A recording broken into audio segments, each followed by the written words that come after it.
God's children, it has always been our lifestyle to worship the Lord and bring Him glory in everything that we do. We always give our best to God because we know that we cannot outgive Him. He got our back and He will always provide. Part of our worship to the Lord is our giving. We may be in the middle of crisis, but we will still hold on to what the Lord has promised. As the Bible says in Malachi 3:10, "Bring the whole tithe into the storehouse that there may be food in my house. Test me in this, says the Lord Almighty, and see if I will not throw open the floodgates of heaven and pour out so much blessing that there will not be room enough to store it." With a cheerful heart, we can bring our tithes and offering at Raining Home. We can also give through GCash, or we can contact our respective life group leaders to help us on how to remain faithful in the Lord through our giving. Let us always remember that it's not what we do, it's who we are. We give simply because we love. Let's give!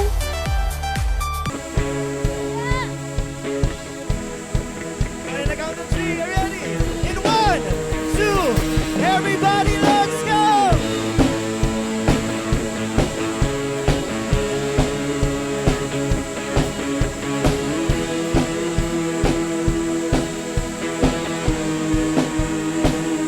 I hear the Lord is calling you, even though I have not to offer, He chose me. Amen. At the sound of His voice, I felt His fire burn, set my lips ablaze. The winds are changing, the new is coming. I can hear the sound, the King is on the move. So let's shake the earth, turn it upside down, break every chain, watch the walls fall down. As we sing this song, to worship the Son, to lift up our hearts and cry out as one. Everybody, let's go!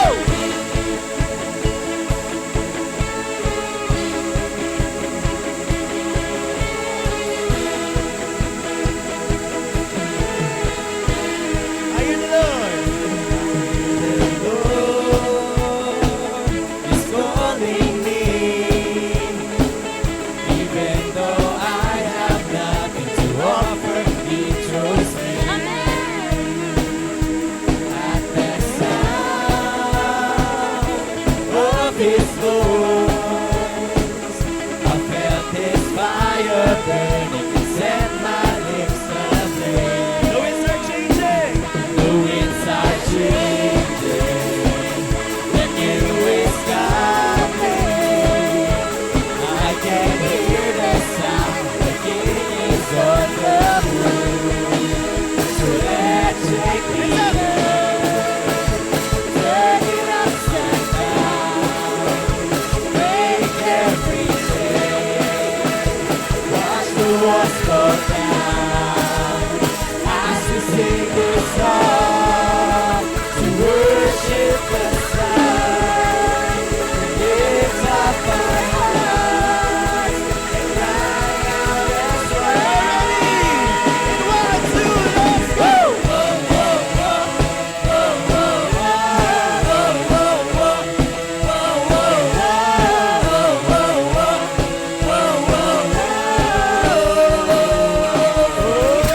Let's go!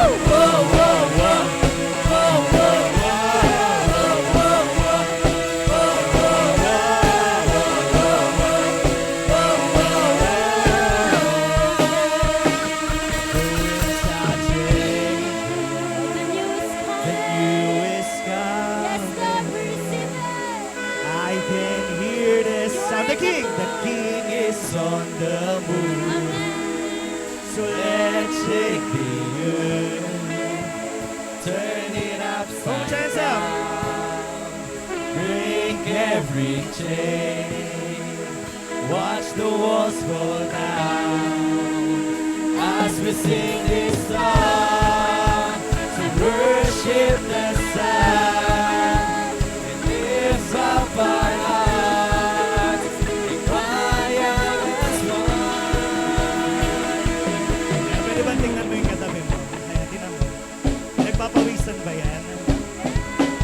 Sabihin mo sa katabi mo, bakit ka nandito? Anong sagot niya? Nagtanong din, we are here to worship God. Amen. Alam niyo ba, bawat pawis, bawat palakpak, bawat pagtalon mo, this is not for other people, but it's only for God alone. Amen.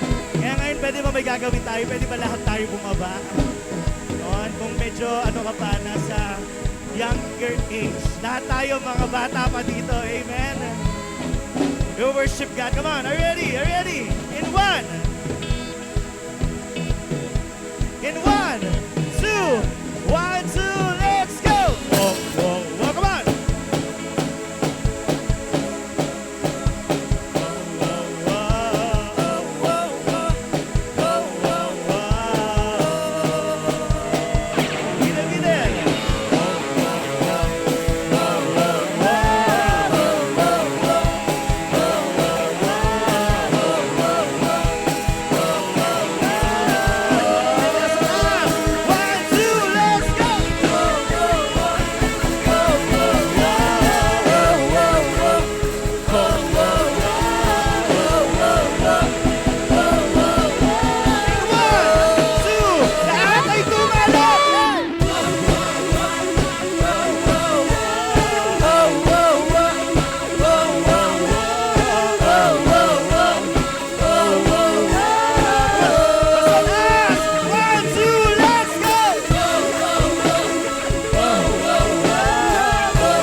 For the last time.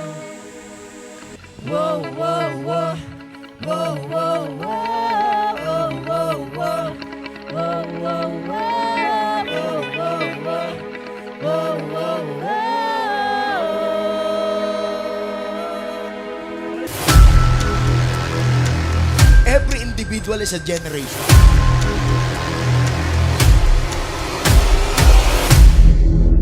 Basta sinabi ni Lord, mga kasama, sa'yo na yon.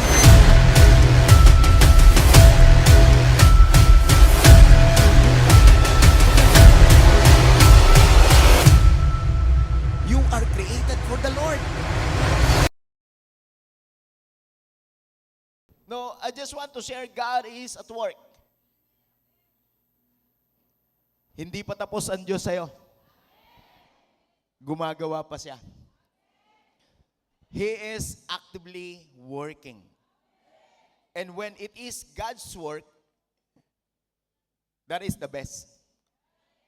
Great. Yung merong wow factor. So, my goal is for each and every one of us to learn to activate the powerful work of God favorable to us. So, hayaan natin na ang Diyos mismo ang mag-activate ng kanyang kapangyarihan para sa ikabubuti natin. No? At napakahalaga na maunawaan natin, our attitude towards God's Word, towards God is very important.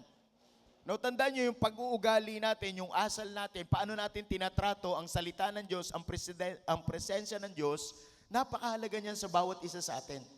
So, wag mo pong pababayaan na ang presensya ng Diyos, hindi malakas ang impluensya sa'yo. Dapat sensitive ka dyan. Wag mo rin pababayaan na yung salita ng Diyos, kagaya lang na nagbabasa ka ng libro at ng dyaryo. Dapat merong kapangyarihan dito sa buhay po ng bawat isa sa atin. Because God's Word is our principle. God's Word is our principle. It is a formula.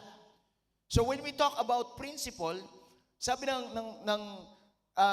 principle is a fundamental truth or position that serves as a foundation for a system or beliefs or behavior or for chain of reasoning. So it is all about proposition, foundation, beliefs, behavior, reasoning. So that is all about principle. So kaya maraming mga tao, yung prinsipyo, wala sila kasi wala silang truth. So dapat maintindihan natin that our life is founded by the Word of God. So yan ang pinaka bottom line ng bawat isa sa atin. So that is principle. And what is formula? Formula is procedure for achieving something, especially reconciling different aims or position. So it is a procedure for achieving something. Who wants among you today, you want to achieve? Meron akong balita sa inyo, hindi lahat ng mga tao gustong maka-achieve. Bibihira yung mga taong achiever. Pero if you want to achieve something in your life, you need a formula. No, you need a principle. So, formula is also a recipe, a list of ingredients.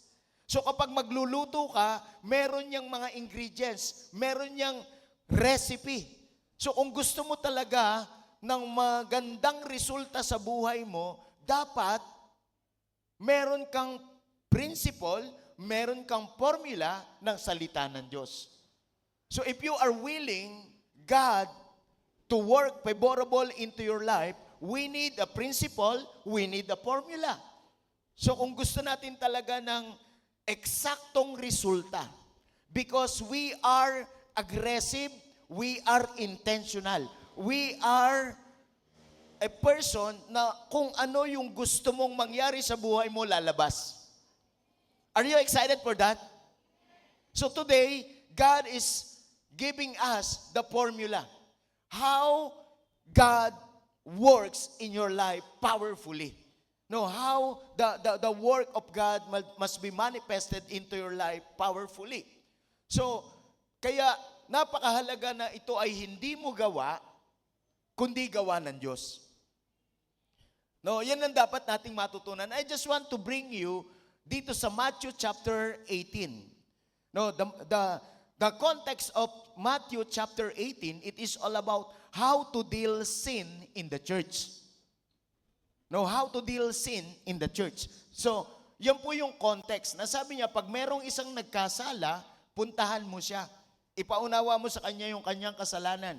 At kapag ka hindi siya pumayag, hindi siya naniwala, hindi siya nakipagkasundo sa'yo, umalis ka. Tapos maghanap ka na, magsama ka ng 3 makakasama at kausapin mo uli siya. That is the context. Ipakilala niyo uli yung kanyang mali, yung nagawa niyang masama, at kapag hindi siya nakonbinsi, hindi siya nagbago at tinanggi pa rin niya yon, dalhin niyo siya sa church. No, dalhin niyo siya sa church. At kapag dinala niya ninyo siya sa church, hindi pa rin siya naniwala, ituring niyo na siyang hintil. Ituring niyo na siyang makasalanan. Yun ang ibig sabihin dito sa context na to. So this is the principle of Matthew 18 principle. Kapag merong nagkamali, puntahan mo. Pag hindi naniwala, magsama ka ng saksi. Pag hindi naniwala, dalhin mo sa church. No? At pag hindi pa rin naniwala, sabi nila, ituring mo silang hintil. What is Gentile? As a background, Gentile is a person without God. And a person without God is a person without hope. And a person without hope is a person without future. Hello? So that is a Gentile. A Gentile is a person without God, a person without hope, and also a person without future. So they live like an animal, Gentile, without God. They can do whatever they want, Gentile. And also consider them as sinners. So that is the background. But ang maganda dito, doon sa ating pag-uusapan ngayon, ang word ni Lord, pwede nating gamitin siya, favorable to us. If we have the revelation, if we have the principle, it will manifest to us according to what we expected. It will happen to us as long as we wanted.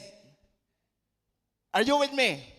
So that is the powerful word of God into our life. So that's why I just want to bring you as our principle, our formula to activate God's power into our life. So here is the verse. Verse 18. No, Matthew chapter 18, verse 18, NLT version. I tell you the truth. Whatever you forbid on earth will be forbidden in heaven. And whatever you permit on earth will be permitted in heaven. So it is all about agreement. Are you with me? So it is all about alignment. So kung ano daw ang pagbawalan dito sa lupa, pagbabawalan sa langit. Kung ano yung pahintulutan dito sa lupa, pahihintulutan sa langit. So it is a different dimension. It is earth and it is all about heaven. The heaven is a place of supernatural. Come on, somebody. But the earth is the place of natural. Pero kung ano ang ginawa natin dito sa natural, pwede nating i-activate ang supernatural. Come on! Sino may naiintindihan ngayon? So ito yung formula, ito yung principle. Sabi niya, whatever you forbid, because this is the context of agreement. This is the context of alignment.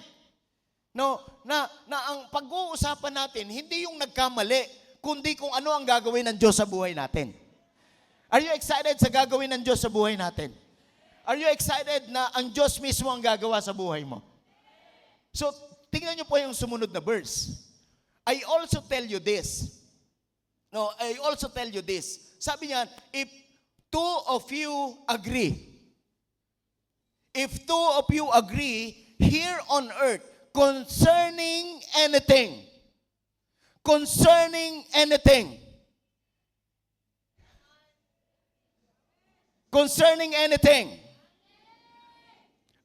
this is my question for you today. What is your concern? I do believe that each and every one of us has a concern right now. Maybe you are concerned of your health. Maybe you are concerned about your family.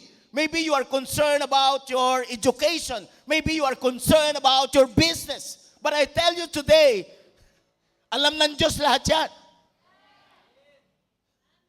Whatever you concern is God or our God is more than willing to work favorable to you. Sabi niya, if two of you agree, so that is the most powerful word in this verse. Here on earth, concerning anything, it is not the anything you ask. The key word is the agreement. It is not what you ask, but it is what you are agreed on. Ano yung sinang-ayunan mo? Come on, somebody. Sometimes, hindi natin makuha yung hinihingi natin, yung hindi natin makuha yung gusto natin, kasi ikaw yung taong hindi marunong mag-agree. Lagi kang si kontra. Tandaan nyo, ang mga kontratista,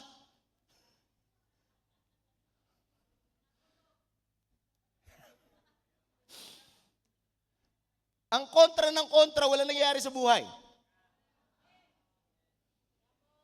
So sabi niya, if two of you agree here on earth concerning anything you ask, my Father in heaven will do it for you.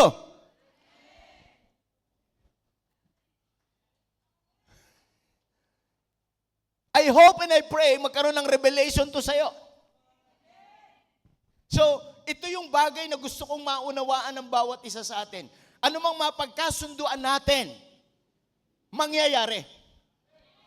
Ano mang mapagkasunduan natin dito sa lupa, papapangyarihin sa langit. At pinapagyari sa langit, that is supernatural. That is miracle.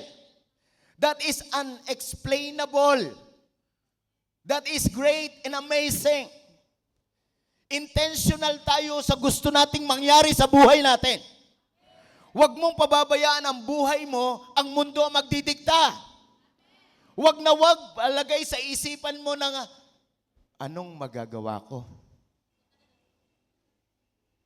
Ang nanay ko Bisaya. Kaya, ganito ang tono niya. Anong magagawa ko? Kapag ang sitwasyong mahirap, kapag ang sitwasyon hindi na kaya, laging sabi ng nanay, anong magagawa ko? Yes, tayo walang magagawa. Pero si Lord meron. Sino dito? Who among you today believe that God is more than willing to work favorable to you? God is more than willing to change your life. God is more than willing to change your family. God is more than willing to change your situation. God is more than willing your financial status. He is more than willing to work favorable to you. Because God is at work. Kaya hindi dapat sana all. Dapat all. Kasi isa lang tayo ng Diyos. Kaya lang, kapag nag-a-agree, ginagamitan ng mind, ginagamitan ng heart, ginagamitan ng will. So, yun po yung gusto kong maunawaan yung mabuti. Tuloy natin yung verse. No, ang sabi ng verse 18, for where two or three gathered as my followers, I am here, I am there among them. 2 or 3 gathered in my name, I am in the midst. Yan po yung gusto niyang sabihin, gusto niyang ipaliwanag. Pwedeng magkasundo ang tao, pero baka hindi kasama ang Diyos. Come on. See to it that when we are doing things together, God is with us.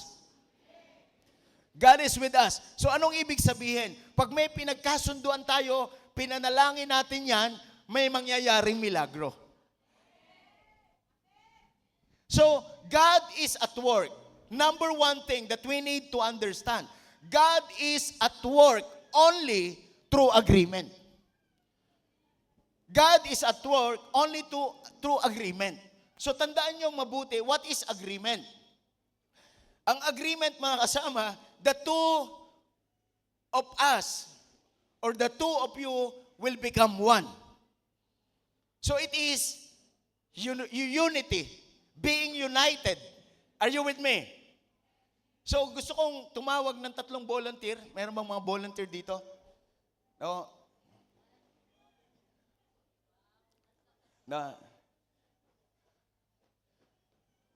Dito lang kayo? Dito Dito kayong dalawa. Yan, napapalibutan ako ng mga pogi.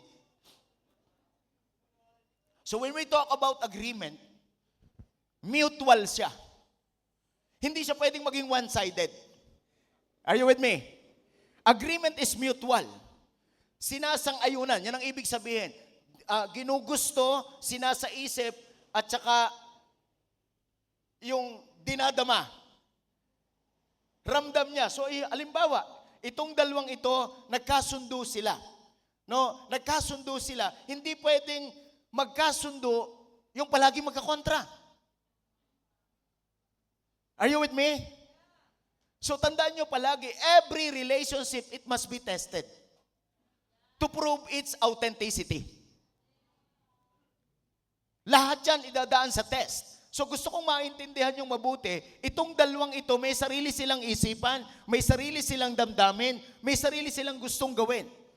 Pero pag nagkasundo sila, sang-ayon sa salita ng Diyos, sang-ayon sa principle, sang-ayon sa formula, nagkasundo. Ang ibig sabihin dyan, nag-agree. But most of the time, many people, naturally, they always make a decision to disagree. Sino dito yung sa lahat ng maganda, yung pangit ang nakikita mo? Ang ganda-ganda ng lahat, pero ikaw nakita mo yung pangit? Meron bang taong ganon? Huwag mong titingnan yung katabi mo. So ang sasang-ayunan natin hindi yung isipan. Ang sasang-ayunan natin hindi yung damdamin. Ang sasang-ayunan natin hindi yung gusto ng tao. Ang pagsasang-ayunan natin yung salita ng Diyos, yung kalooban ng Diyos, at yung gusto ng Diyos. Gusto ba ng Diyos na maging maganda buhay mo? Gusto ba ng Diyos na maging maganda pamilya mo? Gusto ba ng Diyos na maging maganda future mo? So we need to agree to one another. Come on. So kaya may mga tendencies sometimes, no, na kapag hindi nag-a-agree, nawawala yung transaction. Even in the business transaction, tandaan nyo mabuti, pag walang agreement na nangyayari, hindi natutuloy. Come on, somebody. So we need to agree. Kaya nga, maraming nagkakasundo sa mali. Kasi walang foundation ng God's presence, walang foundation ng God's word, walang foundation ng God's purpose. Walang principle, walang formula, only emotion or feelings. So kaya walang direction yung life. So gusto kong maintindihan yung mabuti na kapag ka nag-agree sila, no? Nag-agree sila. Ang sabi kasi ng verse dito, sabi niya, I also tell you this, if two of you agree here on earth concerning anything you ask. So, ang dapat practicein natin, yung marunong kang sumang-ayon. Hello? Sino may mga asawa dito? Taas ang kamay. May mga asawa. Totoo ba na hindi sa lahat ng pagkakataon sang-ayon ka sa asawa mo? Tama? Sino yung proud na proud? Hindi talaga ako sang-ayon sa asawa ko. Taas ang kamay. Oh, kita nyo, kita nyo. Kaya nagkakaganyan ang buhay kasi laging magka-disagree. May gustong gawin ng Diyos, nagdi-disagree. Minsan nag-a-agree pa na mag-disagree. Sa lahat ng aagrihan mo, magdi-disagree ka pa. Ang inagrihan mo, yung hindi na kayo magkasundo. So gusto kong maunawaan yung mabuti. As husband and wife, you need to agree to one another. Because if you are agree to one another, ang sabi yan, whatever you ask, the key word is agree, whatever you ask, napaka-importante ng agreement. God is at work through agreement. Whatever you ask, my Father in heaven will do it. Come on. So, gusto kong ipakita sa inyo, i-demonstrate sa inyo to. Pero nga nung ano. Thank you.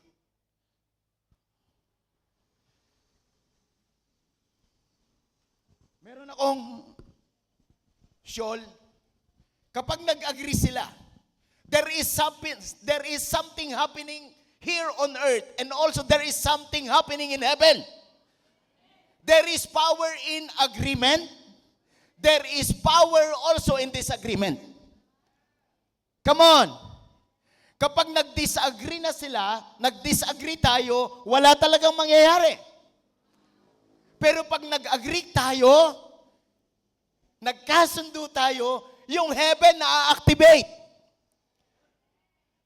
Because God delighted in unity. Kaya kapag ang mag-asawa hindi magkasundo, ang mag-business partner o yung boss o yung empleyado hindi magkasundo, walang progress. And also even sa church, I am not your enemy. I am God's messenger in your life. When you say amen, remove any even little disagreement in your life, in your heart, in your mind. Because if you disagree, nothing happens. Come on. Yes, may ginagawa ang Diyos, gumagawa ang Diyos, pero hindi ka damay. Sana maintindihan nyo to, na hindi kalaban ang word ni Lord. Hindi kalaban ang purpose ni Lord. You are born for this. Sa church, kapag may sinabi ang pastor ninyo, ang man of God ninyo, pag inuohan mo yan, you are in agreement. Pag nag-amen ka dan, you are in agreement. Kaya kung hindi ako ang pastor mo, at kung nandito ka lang para ko kumontra, maniwala ka, walang mangyayari sa buhay mo. Because you don't know this formula. You don't know this principle. Kaya kahit tumagal ka sa church, pero lagi ka nagdi-disagree sa word, sa purpose, I tell you, nothing happens. But pag ang dalawang tao, nagkasundo,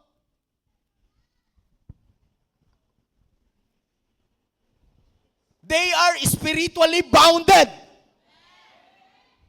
Activated yung heaven. Come on, somebody. And it is not the both of them. Hindi silang dalawa. Sino ang gagawa? Sabi niya, if you agree here on earth concerning anything,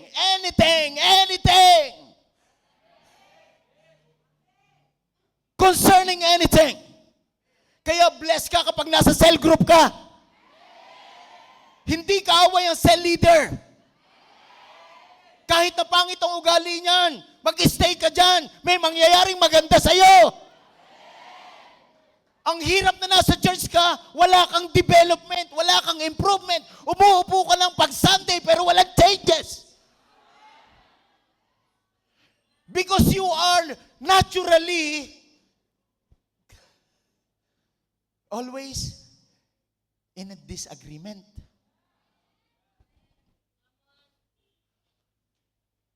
Pwede mong ipaliwanag. Pero huwag kang mag-disagree. Hindi lahat na nakatitig, hindi lahat ng tumatango, nag-agree.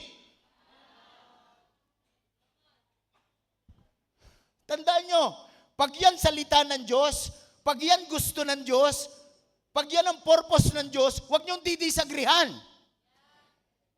It doesn't mean that you are offended. It doesn't mean that you are right.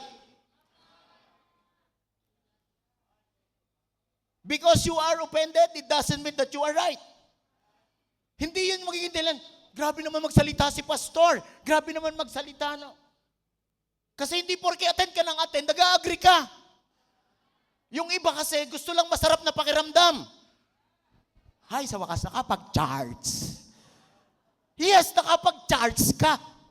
Pero what happened to your life? Hindi yung maka-attend ng purpose.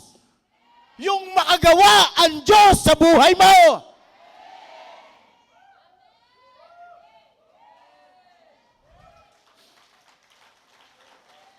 Because anything that is God's work, it is for His glory. Not for your offense. Agreement. There is something happening in the spiritual realm. Kahit magkahiwalay sila, they are bound in agreement. And whatever, sabi diyan, whatever you ask, whatever you agree, concerning everything, my Father in heaven will do it. Hindi si Rudolph. Hindi rin si... Hindi sino? Si Renz. Labas na sila dito. Ang part nila mag-agree. Ang part ni Lord gumawa. Come on. Sino dito yung mag-asawa lagi kayong magkakontra?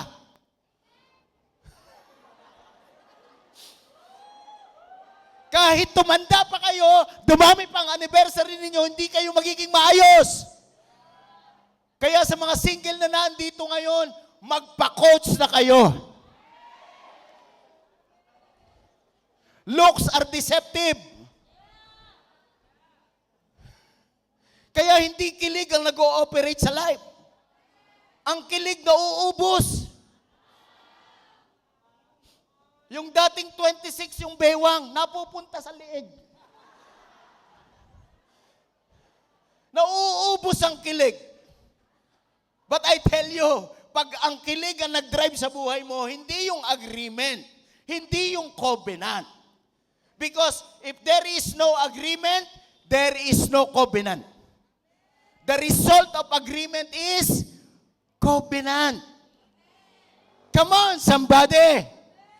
So ang sabi ng word doon sa covenant, gusto kong maintindihan yung mabuti ang mga bagay na ito at maunawaan natin. Kahit saan, dapat nag-a-agree ka. You must know your position. You must stand to what is right. Because if you stand to what is right, even you are the only one who is standing to what is right, you are majority. Because God is with you. Sino masaya? Hindi porke ginagawa ng marami, tama. Hindi porke gumagawa ang kakaunti, mali. Agreement is very important. Because there is happening in the heavenly realm, in the realm of miracles, in the realm of supernatural. Because if God is at work through agreement, but without agreement, there is no covenant. God is a covenanted God. Sino may naiintindihan? Sino yung masaya na naandito ka ngayon? So a covenant is a deal enacted by God based on well-defined terms and sealed with an oath. That is covenant. Yung oo mo, oo. Huwag ka na magpaliwanag. Yung hindi mo, hindi. Sino masaya?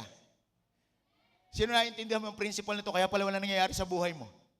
Maniwala ka kahit magsumikap ka, kahit galingan mo, sipagan mo, gawin mong gabi ang araw ay gabi. Kahit pa lumaylay hanggang dito ang aibag mo, kahit pa magsampo kang trabaho, hindi kayo po-flores. Because it is just human work. It is not God's work. Sino yung may naiintindihan dito? No, kaya mahalaga ito. A covenant is a deal that will come to pass. Hindi pa yan nangyayari pero done deal na yan. Without covenant, because God is a covenanted God. Without covenant, no deal. But with the covenant, it is done deal. Kahit hindi pa yan nangyayari ngayon, pero sa covenant, sa kontrata, tapos na yan. Inire-ready ka lang. Sino may nauunawaan? So kaya God is at work. Number one, to agreement. Without agreement, there is no covenant. Because God is at work through covenant. So sabi niya, again, I tell you, sa NIV version, again, I tell you that if two of you agree on earth, agreed about anything they ask for, it will be done for them by my Father in heaven. So sa NLT version, tingnan mo, I also tell you this, if two of you agree on earth concerning anything you ask, my Father in heaven will do it for you. So hindi na itong dalawang ito ngayon ang issue. Ang issue na ngayon dyan, ang concern na natin dito yung covenant ni Lord. Hello? God is at work. Sino masaya? Kasi ito, si Renz, si Rudolph, nagkasundo sila. Gawin natin to. Ito ang pinagagawa ni Lord. Ito yung mangyayari sa buhay natin. And at ang maganda dito, ang sabi doon sa verse 20, here is Jesus. Ikaw muna si Jesus ngayon, brother. Here is Jesus. Ang sabi niya, kapag ka, anong ginawa? Anong sabi? Doon sa verse 20. Pakilagay doon sa verse. Verse 20.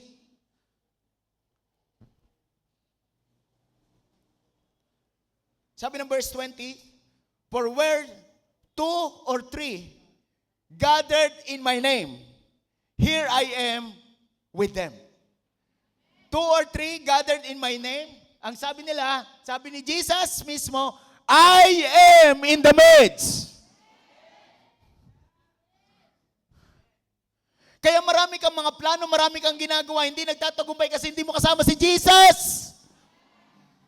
Nagtatagumpay ka ngayon, dabi, antindi mo, successful ka ngayon, pero ngayon lang yan, bukas hindi. Pero pag kasama mo si Lord, diretso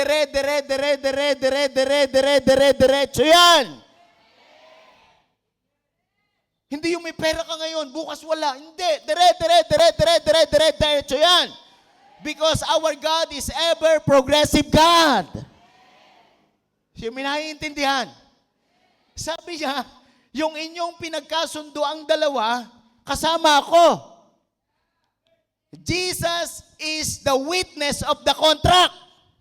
Jesus is the witness of the covenant. Jesus is the witness ng agreement. Kaya kapag ka si Lord, si Jesus na andoon, grabe, umuo ka lang may lalabas. Ang problema kasi sa atin, yung logical mind natin, nasa earth pa lang, grabe, gusto mong lahat may eksplanasyon. Hindi mo kayang ipaliwanag lahat. So, dapat maintindihan mo, God is at work, number one, to agreement. Because without agreement, there is no covenant. And God is at work to covenant. And learn to honor the covenant. Hindi lang ito patungkol kay cell leader at kay cell member. Hindi lang ito patungkol kay pastor at saka sa church. Ito ay patungkol na kay Lord. So we need to honor the covenant. Mga kasama, hindi pag hindi napagbigyan ng gusto mo, tutuyuin ka. Ayoko na sa church na yan. Hindi ako ang mawawalan. Kasi kung nagdi-disagree kayo palagi, walang blessing sa life mo. At kahit na sinong pastor pa ang lagay sa buhay mo, basta ayaw mo. Ugali kasi yan. Ang pagiging Kristiyano ay hindi pag-upo sa simbahan. Ang pagiging Kristiyano pag-ayos ng ugali. Kaya tayo sa church, hindi tayo perfect. May mga flaws tayo. Kaya nga may grace si Lord. Give others to be matured. Bigyan mo siya ng distansya para mag-mature siya. Kasi ikaw rin naman hindi matured. Ang human tendency, pag nasaktan siya, mananakit din ako, gaganti ako. Bukas, luluhod ang mga tala. Yan ang mga napapanood sa mga drama. Hindi ko alam kung inabot nyo yun. Kasi mga Gen Z na yung kausap ko halos dito. Kaya excited ako sa mga Gen Z. Grabe kayo, magre-raise up tayo ng mga model couple. Model family. Kaya masayang-masaya ako. Sunod-sunod ang mga ikakasal dito. Sunod-sunod. Kasi, alignment yan, hindi emosyon. Kaya mag-aasawa kasi may gagawin. Hindi mag-aasawa kasi lumandi. Look at your parents. Look at your relatives. Look at their life. Look at their family. But I tell you, if God is with your life, God is with your relationship, God is with your family, I tell you, the glory of the Lord reveal in your life. Kaya napaka-importante na hindi kayo lagi nagdi-disagree. Hindi lahat ng tumitig, hindi lahat ng tumango, sumasang-ayon. Pag nagbibigay ng instruction, pag umamin ka, oo yun. Hindi yun. Opo, pastor. Tapos pag wala na si pastor, gagawa ng kalokohan. Hindi mo alam ang disagree ka na dun eh. Wala nang blessing yun. No deal yan. So dapat tatapusin natin, 2 or 3 gathered in my name. Ang sabi ni Jesus, I am in the midst of you. I am with you. I am the witness of your agreement. I am the witness of your contract. I am the witness of your covenant. Kaya kayo tinuturoang magmahal sa Panginoon, magtiwala sa Panginoon kasi kapag may tiwala, madaling makipagkontrata. Sino may naiintindihan? No, God surely works through honoring the covenant. Napakahalaga na nag-honor tayo ng covenant. And it is all about relationship commitment. Relationship commitment. Sino dito excited ka na pag sinabi ni Pastor, sasang-ayunan ko yan? Kasi gusto ko may mangyari sa buhay ko. Mga kapatid, hindi yan patungkol sa akin. Patungkol yan sa mangyayari sa buhay mo. Kahapon, in-honor kami ng mga pastors. Pinakain kami. At pagkatapos namin kumain, nagsalita sila isa-isa. Sabi niya, Pastor, salamat kasi ito na yung buhay namin noon. Ito yung buhay namin noon, pero ito na yung buhay namin ngayon. Sabi ko sa kanya, it is not all about me. But it is all about you agree to me. So, but tingnan niyo mabuti ito. Honor the covenant. So, kaya pagka nagsasalita po ang man of God, nagsasalita ang leader natin, i-honor natin. No, ito naman, paglabag na yan sa salita ng Diyos at sa kalooban ng Diyos, isumbong na sa akin. Sumbong niyo sa akin. Kasi ang glory ni Lord, yun ang gusto natin. No, tandaan niyo mabuti. No, tandaan niyo mabuti. Napaka-importante ng mga bagay na to. Sabi yan, for where 2 or 3 gathered as my follower, I am there among them. So mga kasama, kung ikaw ngayon nag-church ka dahil lang sa nag-church ang kasama mo sa bahay, nag-church ang asawa mo, anak mo, ang encouragement ko sa'yo, magkaroon ka ng personal na relasyon sa Diyos. Kasi pag wala kang personal na relasyon mo sa Diyos, bayarin lang, manginginig ka. Babayad na naman siya sa buwan. Walang faith. Samantalang kung may Diyos ka, stable ka, you know that God is the provider. And He will show you the resources. God is the source, but He will show you the resources. Hindi ka na maghahanap. Si Lord na ang gagawa. Kung may bayarin ka, buwan-buwan, matatapos agad yan. Wala pa yung date na yon, advance ka magbayad, mabilis ka makakatapos. Because it is not your work. It is God's work. So kaya dapat malinaw sa atin ang mga bagay na ito. So, dapat tapusin natin palagi na marunong kang sumang-ayon sa salita ng Diyos, sa kalooban ng Diyos, meron kang kinikilalang padala ng Diyos sa buhay mo. Kasi yung mga bagay na mangyayari sa buhay mo, hindi kayang ipaliwanag ng pulpul na utak. Kahit pa sa pinakamatinding university ka nag-aral, kahit pa Dean's Lister ka dyan, because the wisdom that comes from the Lord is 10 times better that comes from this world. Yes, maybe your friends, they know your past. Your families, they know your past. But I tell you, your pastor knows your future. If you listen, we will make this happen. Hindi ang sitwasyon, hindi ang sirkumstansya, hindi ang magdidikta sa iyo ang mundo. Yung sinabi ng Diyos. You are born for success and not for failure. You are the head and not the tail. So dapat nagmamanifest siya.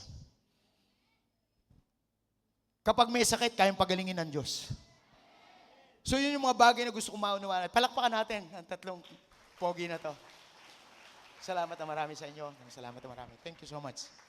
No, excited ako pag nagpamilya yung mga yan. Mga mukhang mokong lang ngayon.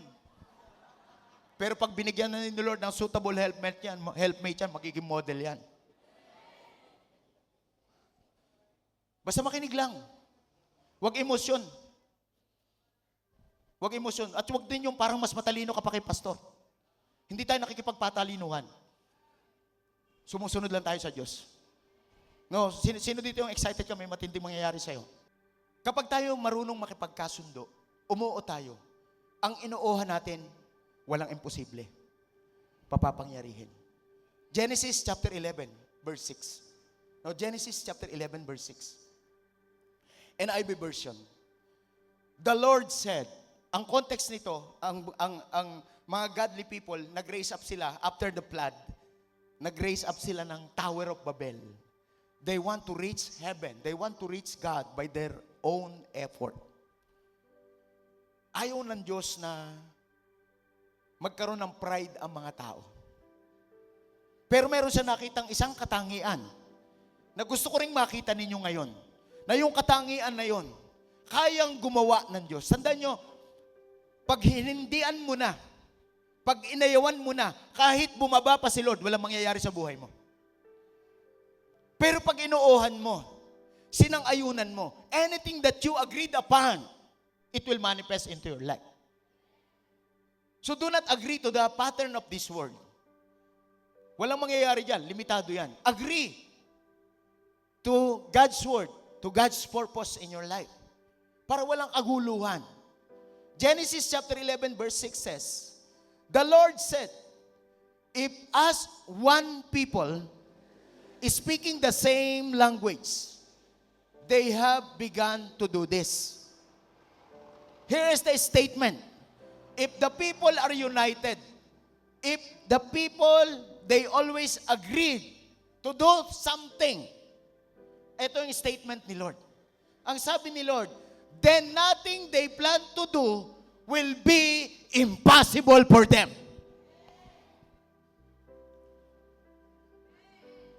Kaya sa mga mag-asawa, huwag kayong magkontrahan. Huwag kayong magpagalingan. Magkaisa kayo.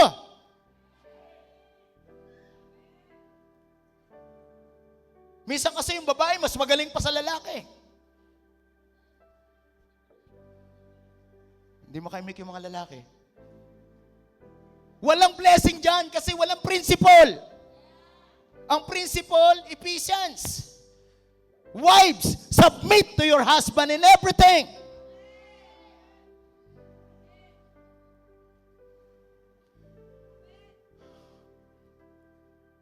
Kung bakit ako passionate sa pag-share nito, kasi ayoko na maranasan mo mahirap na buhay. Kasi pag ang buhay mo mahirap, dadanasin din yan ng iyong mga anak. Kahit pa sa pinakamaganda mong school yung padaanin. Kung hindi yan maka-Diyos, pahihirapan niya ng mundo. Kaya I tell you, I encourage you, palakihin ninyo ang inyong anak sa salita ng Diyos. Huwag sa pattern ng mundong ito. Sabi yan, then nothing they plan to do will be impossible for them. Sino dito, you have anything in your life? Lord, gusto ko ng isang bagay na to, gusto ko ng isang bagay na to, gusto ko ng isang bagay. Hindi ko alam kung ano yun. Pero you need to agree. Si pastor, yung pinagagawa ng Lord, hindi pampahirap yan. Yan ang pampadali ng gagawin ng Diyos sa iyong buhay. Kasi siya ang gagawa. And then sabi doon sa Genesis chapter 11, verse 6, NLT version. Look, he said, the people are united. They agreed, they are covenanted, they are one, they are united. And they also speak the same language. I tell you, you must have one language in your family. You must have one voice. Hindi pwedeng maraming maingay sa bahay. Dapat yung magsasalita, yung may God-given authority. And that one language must prevail. Hindi magpiprevail yung problem, hindi magpiprevail yung hardship, yung troubles, hindi magpiprevail yun. The Word of God prevails. The presence of God prevails in your life, in your family. That is our one voice. Yes, maybe, kapag meron tayong project, kapag meron tayong, hindi mo gusto yon. Pero I tell you, sa mga gugusto may resulta. Ayoko nang aatin kayo dito na malungkot kasi wala nangyayari sa buhay nyo. Para ka lang hamster, takbo ka ng takbo pero walang nangyayari sa buhay mo. Lawit ng dila, nakakapagod. Pero wala kang direksyon. Lumilipas ang panahon. Nauubos ang lakas. Tumatanda tayo. Pero kumusta ang future mo? Are you building your future? Look at yourself right now. Yes, maybe you are in the middle of your age. You are in the prime of your age. Malakas ka pa, madiskarte ka pa. Pero darating talaga tayo, ang singilan yan sa dulo. Singilan yan sa dulo. So we need to have one language. Because this is not my business, this is God's business. Always focus sa agenda ni Lord. Kaya, kahit nakaupo, nakatayo, ang pinag-uusapan, word ni Lord.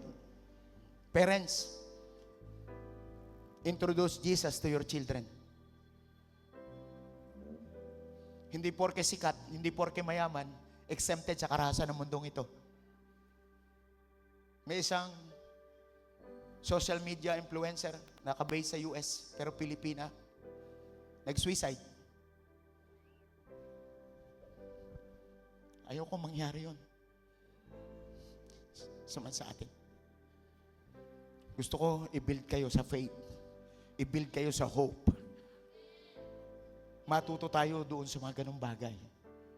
Hindi pang sarili lang ang ginagawa natin. Someone is looking at us.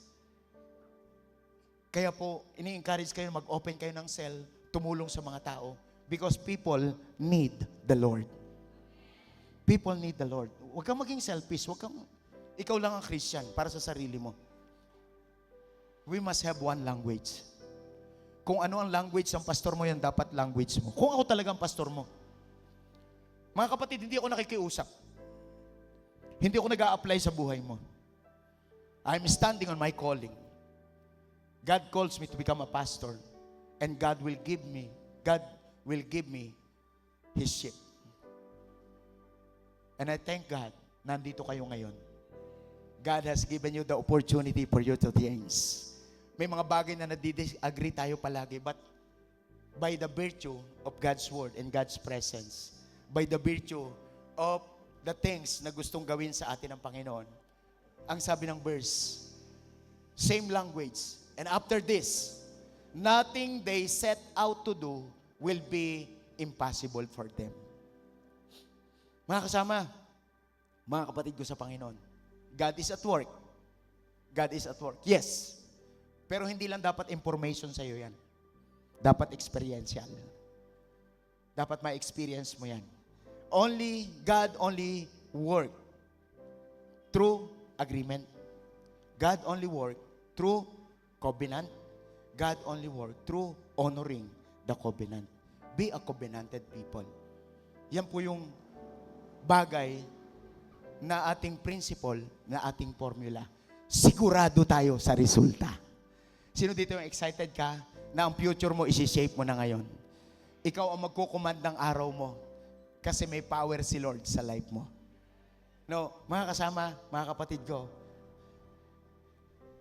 you need to learn how to agree, how to activate God's power to work favorable into your life. Hindi ko alam kung ano ang laman ng puso mo ngayon. But in the name of Jesus, learn to agree. Husband, learn to agree to your wife. Children, learn to submit to your parents. Husband, learn to agree to your wife. Mutual siya. When it comes to God's purpose in our life, God is on the top. That's the principle. Kaya excited ako sa mga ikakasal, mag-a-align sa context natin ngayon. Malinaw sa akin ang revelation ng alignment, ng order. Because God is building life, God is building families. Yung mga mag-a-agree dito, excited ako sa resulta. Magmamanifest ang work ni Lord sa life ninyo. Kapag inagrihan mo to, tandaan mo, walang buhay maliban kay Lord lang. God only, God always. So kaya, mas nanaisin natin na ang Diyos ang kumilos sa buhay ng bawat isa sa atin. God is at work. God is at work. Yes, really, He is at work. Only through agreement. Kaya ngayon, kung may mga disagreement sa life mo, tandaan nyo, kapag may disagreement sa life, ang kaaway, lalagyan ka ng arguments. No, kapag may disagreement, nag-i-escalate yan. Magkakaroon ng arguments. No, nagdi-disagree, mag-a-argue, at ang susunod na level niyan, quarrel na. Quarreling na siya. Away-away na. Hiwa-hiwalay na. Pero hindi yun ang gusto ng Diyos. So my prayer today, remove anything in your heart na meron kang disagreeing spirit. Meron kang resistance sa word ni Lord, sa presence ni Lord, sa purpose ni Lord. Begin to surrender right now and welcome God to work in your life. Because you are the lender, not the borrower. Your portion is abundance, not scarcity. You are the head and not the tail. That is your portion. Today, if you want God to work in your life, you need to agree in your spirit. You need to agree in your spirit. And then, hindi yan pinapakiusap. Voluntary yan ginagawa. So if you are a person, Lord, gusto kong gumawa ka sa akin. Miraculously. Amazingly. Lord, gumawa ka sa akin. Lord, I want to agree in your word. I want to agree in your presence. I want to agree in your purpose. Lord, ayaw ko po na ordinary lang yung life ko. If you are that kind of person today, make an agreement to God and begin to live your life in the supernatural. The supernatural thing is activated yung heaven. Favorable para sa iyo. Ano mang pagkasunduan natin dito sa lupa, ano mang sang-ayunan mo ngayon, tandaan mo, maging maingat ka sa lahat ng sasang-ayunan mo. Huwag kang sasang-ayon sa mali. Mga mag-asawa, huwag kayong magsasang-ayon sa mali. I-correct lagi ang bawat isa ng salita ng Diyos. Hindi tayo nagkukorek kasi mas magaling tayo kaysa sa asawa natin. Nagkukorek tayo kasi gusto nating mag-work si Lord sa life natin. Now, sino po dito yung excited ka na gagawa ang Diyos sa buhay mo? No. Tandaan natin, hindi emosyon, hindi damdamin, hindi kaisipan o kagustuhan ng tao. Ang kagustuhan ng Diyos ang masusunod. So, gawin natin ang mga bagay nito and allow God to work in your life. So, if you are that kind of person today, willingly stand in your feet and have an attitude of worship with admission. Baka dumating yung time na puro kontra na lang yung nasa isip mo. Ikaw yung laging kumukontra sa gusto ng Diyos. Kasi may iba kang paraan, may iba kang gusto. Today, begin to surrender to God. Just raise up your hands. Raising up hands is a symbol of surrender. Raising up hands is rendering your life to God. That is our posture today. Kung hindi mo yan gagawin, huwag mo itaas ang kamay mo. Pero kung gagawin mo yan, at handa kang gumawa ang Diyos sa buhay mo, itaas mo kamay mo. Because this is all about our agreement. This is all about our covenant. And begin today, magkaroon ka ng commitment na, Lord, i-honor ko itong covenant na to. Hindi na ako magiging kontra lagi sa salita mo, sa kalooban mo. Lord, kung anong gusto mo, yun na rin ang gusto ko. At Lord, ready naman ako na gawin mo kung anong gusto mo. Lord, magpabida ka sa akin. Father, I surrender my life to you. I surrender my personal agenda to you. I surrender my ways, Lord. Lord, gusto na namin, Lord, yung agenda mo. Gusto na namin, Lord, yung pamamaraan mo. Lord, we surrender our will to you. Your will be done, Lord, not our will be done. Lord, we want you to manifest into our life. Lord, we want you to work into our life. Work into our life. Work into our family. Work into our finances. God, mag-work ka sa buhay namin. Mag-work ka sa health ko, mag-work ka sa family ko, mag-work ka sa business ko, mag-work ka sa family ko. Lord, pagod na ako. Lord, bigyan mo ako, Panginoon, ng biyaya mo, ng habag mo ngayon.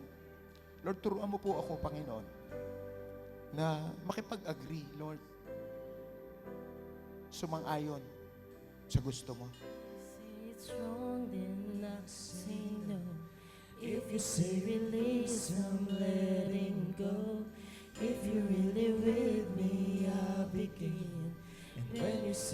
God is at work. I'm tapping in. If you say be still, then I will wait. If you say to trust, I will obey.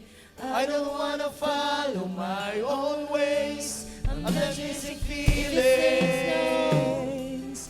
If you say it's wrong, then I say no.